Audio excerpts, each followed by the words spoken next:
As Egypt marks Al-Isra wal-Mi'raj, the night journey and ascension of Prophet Muhammad, peace be upon him, President Abdel Fattah al-Sisi performed the Friday dawn prayer at a newly inaugurated mosque of Al-Muqattam district, Al-Aziz Al-Hakim Mosque. The mosque's upgrade came in line with the Ministry of Endowment's efforts for developing mosque infrastructure nationwide, in line with President Abdel Fattah al-Sisi's directives.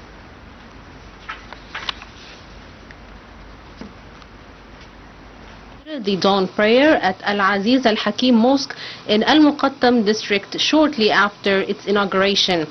The opening ceremony was attended by Prime Minister Mustafa Madbouli, Minister of Endowments Osama Al-Azhari, Cairo Governor Ibrahim Sabir, Chief of the Armed Forces Engineering Authority, Staff Major General Walid Arif, along with senior statesmen and a galaxy of Al-Azhar scholars.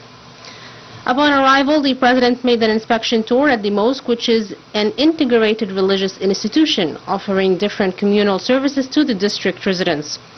President al-Sisi was briefed by Staff Major General Arif on the constructions carried out by the Engineering Authority in the framework of a comprehensive plan by the Ministry of Endowments to renovate, maintain and provide furnishing at hundreds of mosques nationwide. The mosque comprises 2 event halls, a nursery for Quran recitation and memorization, a ladies' prayer place, in addition to a medical inspection center. After the prayer, the Endowments Minister delivered a speech as Egypt marks Al-Isra wal-Mi'raj occasion, the night journey and ascension of Prophet Muhammad, peace be upon him. Al-Azhari reviewed the wisdom and lessons learned from this divine miracle, greeting President al-Sisi, the Egyptian people, the Arab and Islamic nations on this blessed occasion.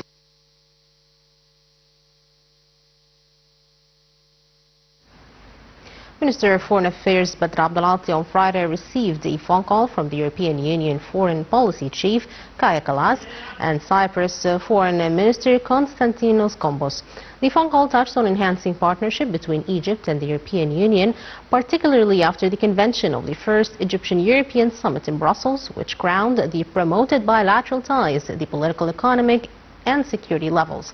The conversation also tackled the unfolding regional conditions, including in Iran and the occupied Palestinian territories, with the 2 sides agreeing on diffusing tensions to prevent the region from sliding into chaos and instability, while ruling any military options to regional crisis. Foreign Minister Badr Abdulati affirmed Egypt's support for Lebanon and its respect for Lebanon's unity and territorial integrity, as well as the extension of Lebanese state control over its territory. This came during a phone call between Foreign Minister Abdulati and Lebanese Prime Minister Nawaf Salam. Foreign Minister Abdulati stressed Egypt's support for Lebanese national institutions to assume their full responsibilities, praising the announcement of the completion of the first phase of the weapons control plan in the state south of the Litani River.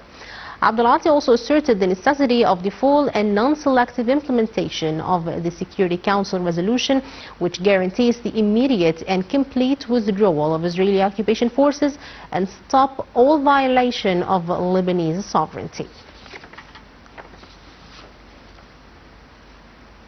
Minister of Foreign Affairs Badr Abdulati on Friday discussed the latest developments in Gaza with U.S. President Special Envoy Steve Witkoff in a phone call.